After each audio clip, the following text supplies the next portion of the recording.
My name is Adrian May Metron, studying at Visayas State University and taking up a Bachelor of Science in Biology. And for today, I will show to you some exercises that explains the three planes of motions. But before that, we all know that we are living in three-dimensional world. So our body needs the ability to move in all three dimensions. We all know that poor range of motion and instability in just a single joint can cause overcompensation. These alternate movement patterns can lead to chronic pain and injury. By improving three-dimensional movements, you can reduce the risk of these injuries and more likely to achieve your fitness goals. There are three planes of motion: the sagittal, the coronal, and the transverse. So let us try to look at this photo. So this photo explains the three planes. So in easy way, we can think an imaginary line or a glass plate that divides our body into an opposite segment when we are standing in anatomical position. Here are the sagittal, the coronal plane, and the transverse plane. So the first one is the sagittal plane.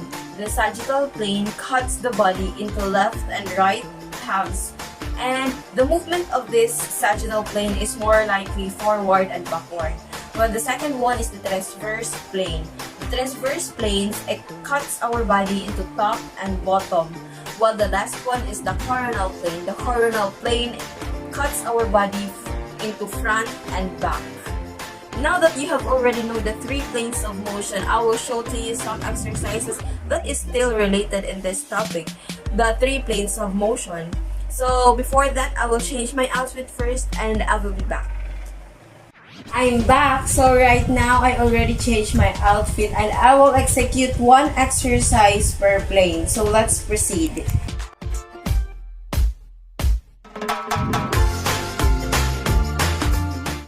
The first exercise that we have is the sagittal plane.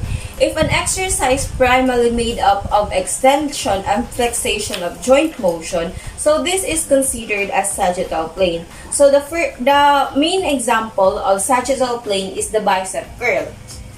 So this is how you do it.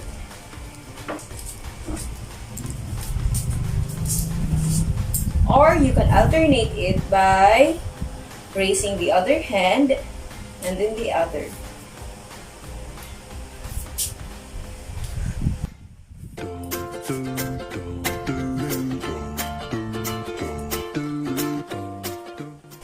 And aside of bicep curl, we can consider walking and running as a sagittal plane exercise.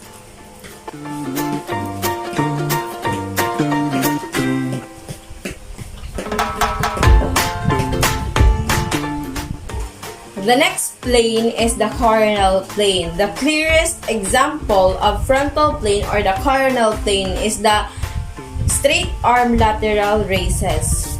So let's proceed.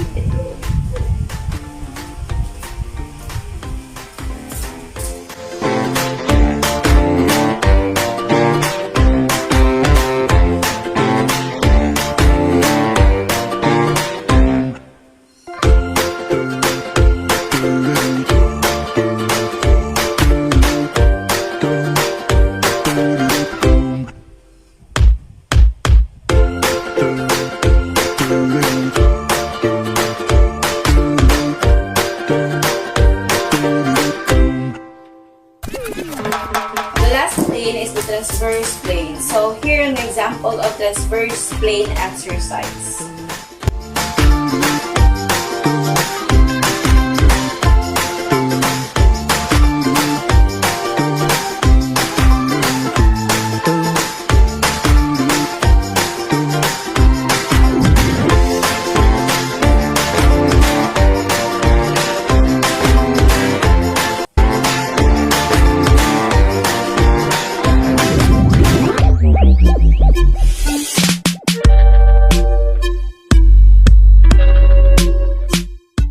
Let us all keep in mind that it is very helpful to define these three principles of muscles, because training one group of muscle in single plane of motion does not represent how our body operates normally.